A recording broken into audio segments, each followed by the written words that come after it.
Salut tout le monde. Alors c'est une grande première sur la chaîne, c'est un exercice auquel je ne me suis jamais essayé, mais là je viens de voir passer le deuxième trailer, la deuxième bande-annonce pour l'adaptation au cinéma de Gun, donc dans son titre anglo-saxon Battle Angel Alita, et j'ai juste commencé à regarder la bande-annonce que mes yeux saignaient déjà.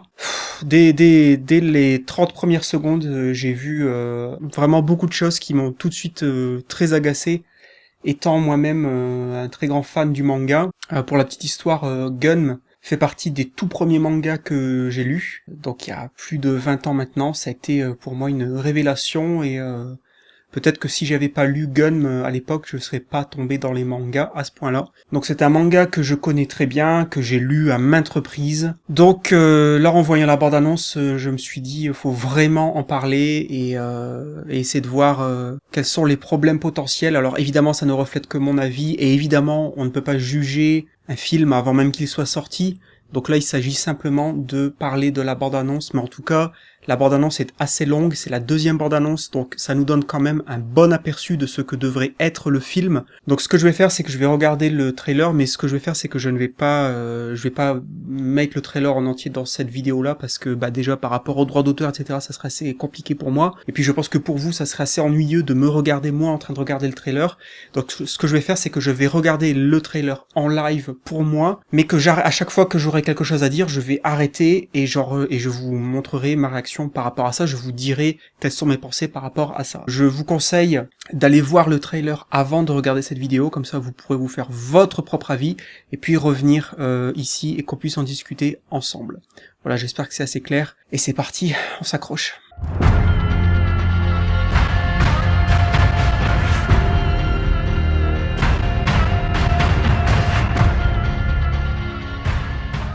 Bon alors évidemment c'est quelque chose qui a fait un peu polémique à la sortie du premier trailer il y a quelque temps, mais c'est clair que ce choix de mettre à Gali des yeux énormes, complètement disproportionnés par rapport à son visage, je comprends pas en fait personnellement.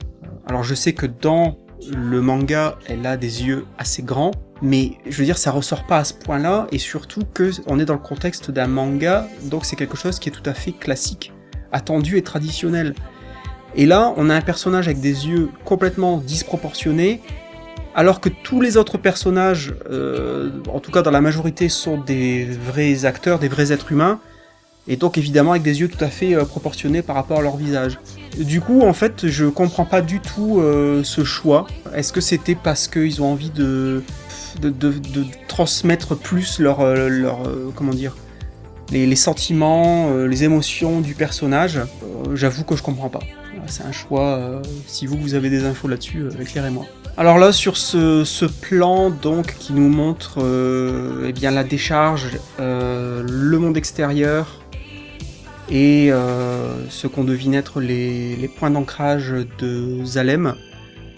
Alors là, il y a un truc assez choquant quand on connaît le manga, c'est qu'en tout cas là, sur cette image, on a l'impression qu'il y a de la verdure au-delà des murs de protection de la décharge, ce qui est évidemment absolument pas le cas dans le manga, puisque dans le manga, on nous montre bien que, en gros, à part des villes, et ce qu'ils appellent donc des fermes dans le manga, en dehors de la décharge, c'est le désert absolu, un petit peu à la Mad Max, c'est vraiment le désert post-apocalyptique nucléaire.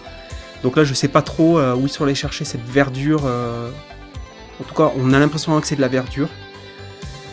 Voilà, très étrange. Alors là c'est le premier vraiment plan assez choquant pour moi et pour normalement toute personne qui a lu le manga, qui s'en rappelle bien. Donc là on voit ce qui est très probablement une rue dans la décharge.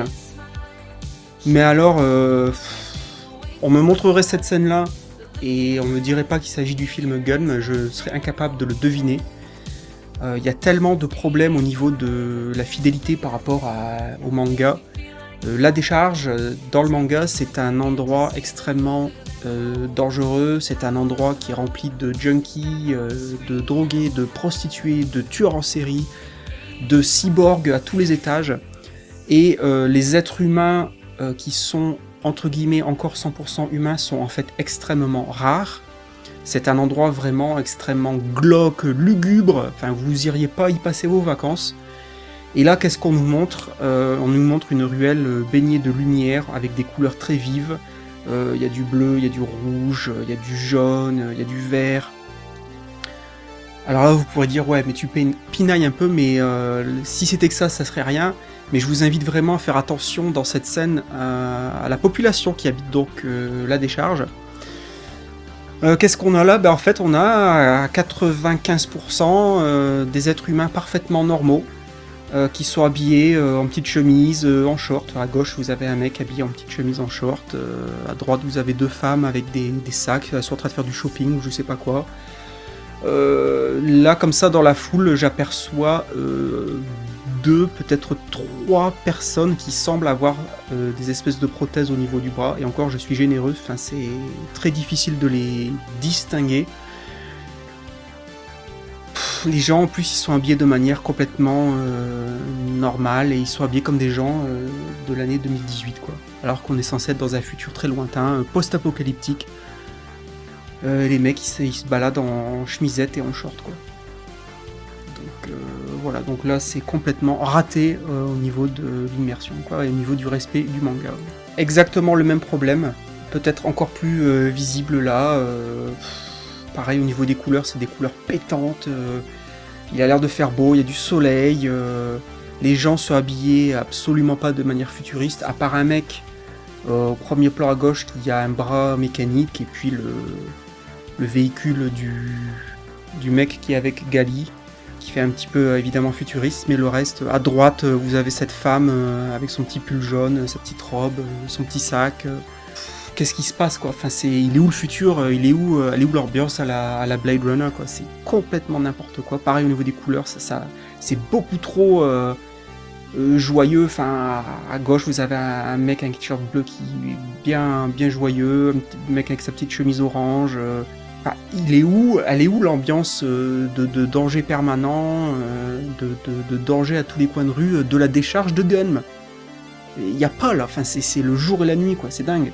On a enfin une scène qui est quand même beaucoup plus proche au niveau du décor, en tout cas, de Gunm.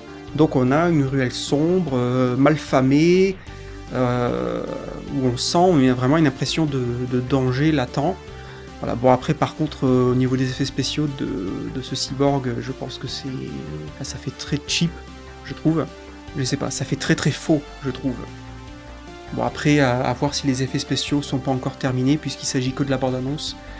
Donc il est possible que ça s'améliore dans le film, mais bon.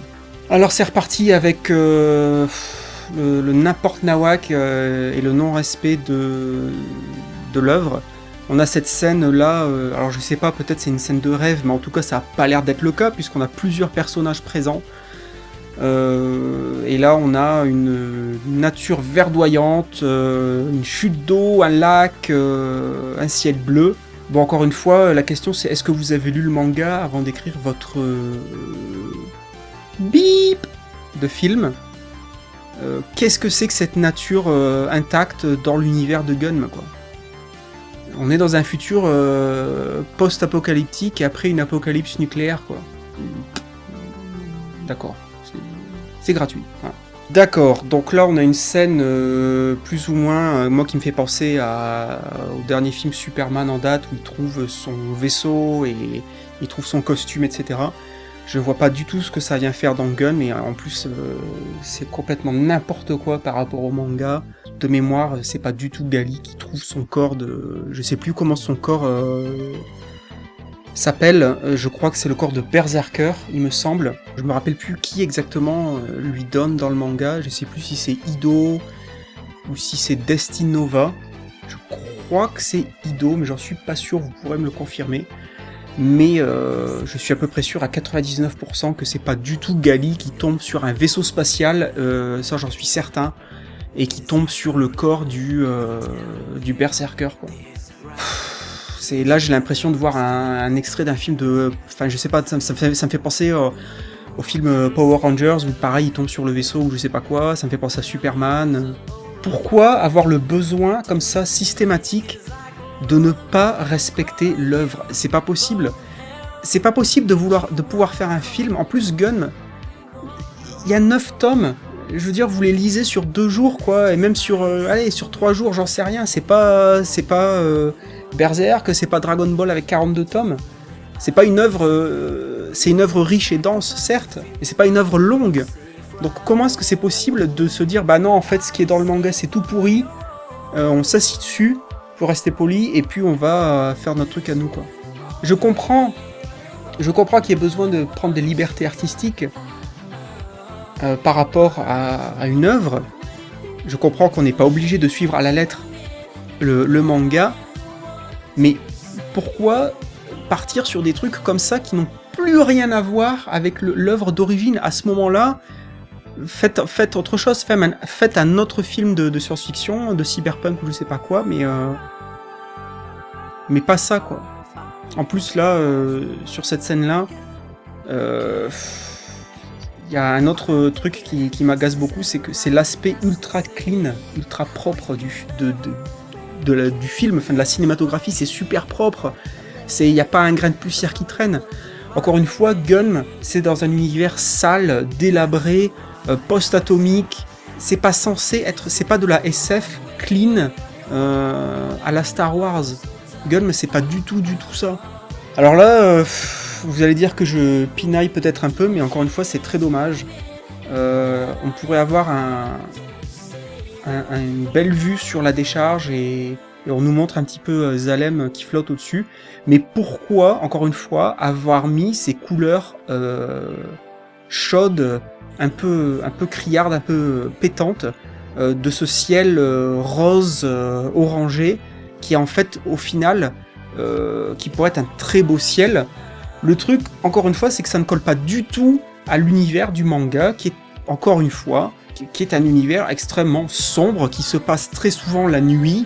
Pourquoi avoir voulu édulcorer à ce point-là une œuvre qui est très sombre par nature?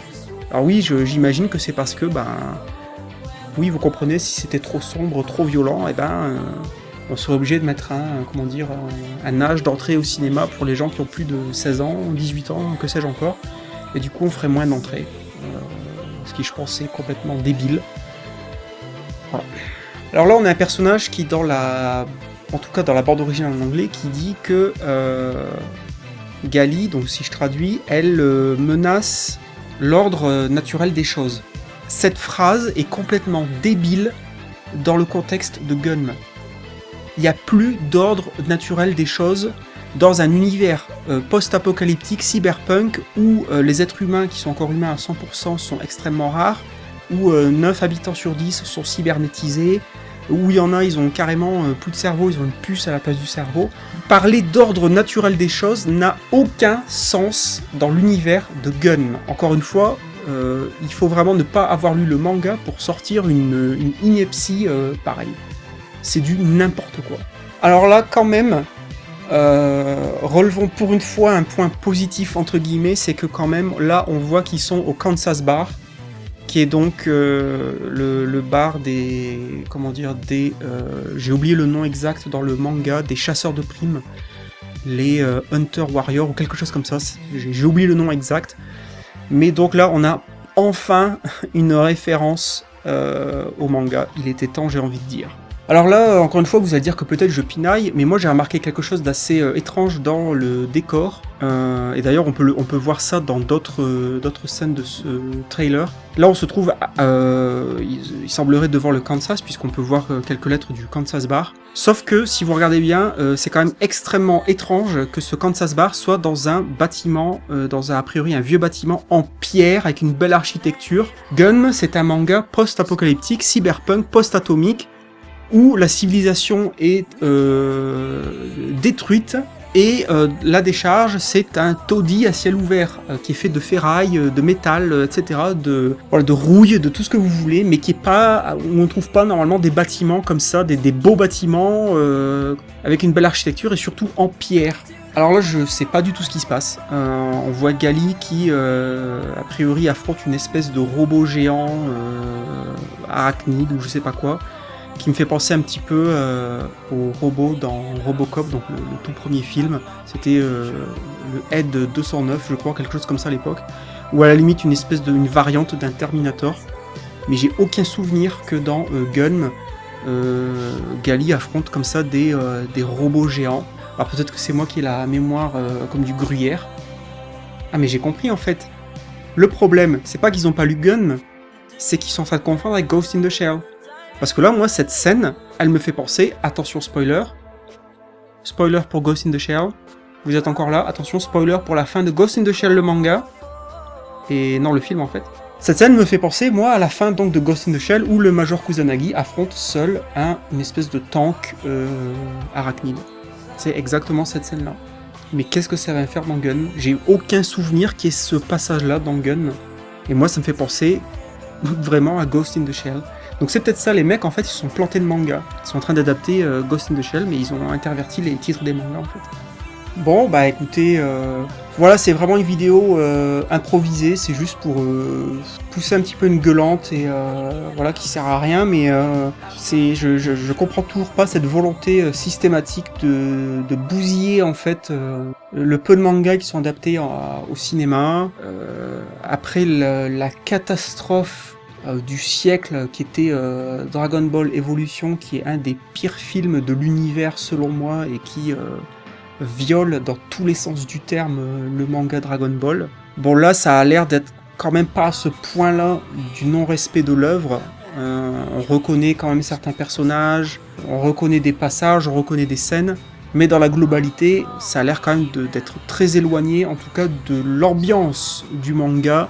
Ça a l'air d'être extrêmement édulcoré, ça a l'air d'être beaucoup moins sombre, beaucoup moins violent. Voilà, et le problème c'est que la violence dans Gun, le sombre, n'est absolument pas gratuit et il s'explique par le contexte, par l'histoire de l'humanité à ce stade-là. Et voilà, et si vous enlevez tout ça, et ben qu'est-ce qu'on va avoir? On risque très très fortement, je pense, au vu de cette bande-annonce, d'avoir un film extrêmement édulcoré, qui va être fait pour être regardé pratiquement par tout le monde. Ce qui n'est pas le cas du manga, le manga n'est pas fait pour être lu par tout le monde, au niveau de la violence, au niveau de ses thèmes, au niveau de sa philosophie, etc. etc. Quelque part j'espère me tromper, mais bon là, la bande-annonce est quand même relativement longue pour se faire une idée, c'est la deuxième en plus. Moi personnellement ça a l'air mauvais, ça a l'air inintéressant, et surtout, ça a vraiment l'air inutile. Si c'était pour faire ça, ne le faites pas.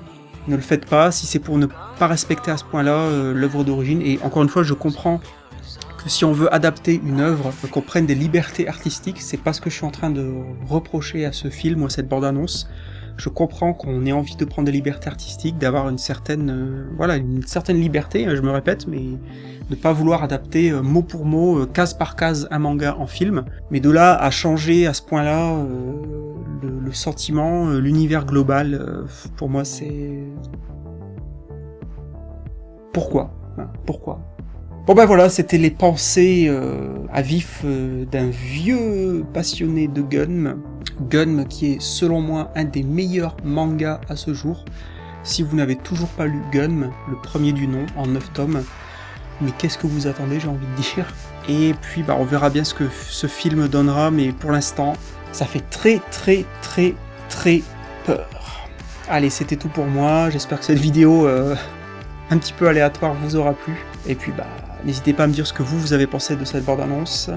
Et je vous dis à très bientôt sur Orion Manga. Allez, portez-vous bien. Ciao.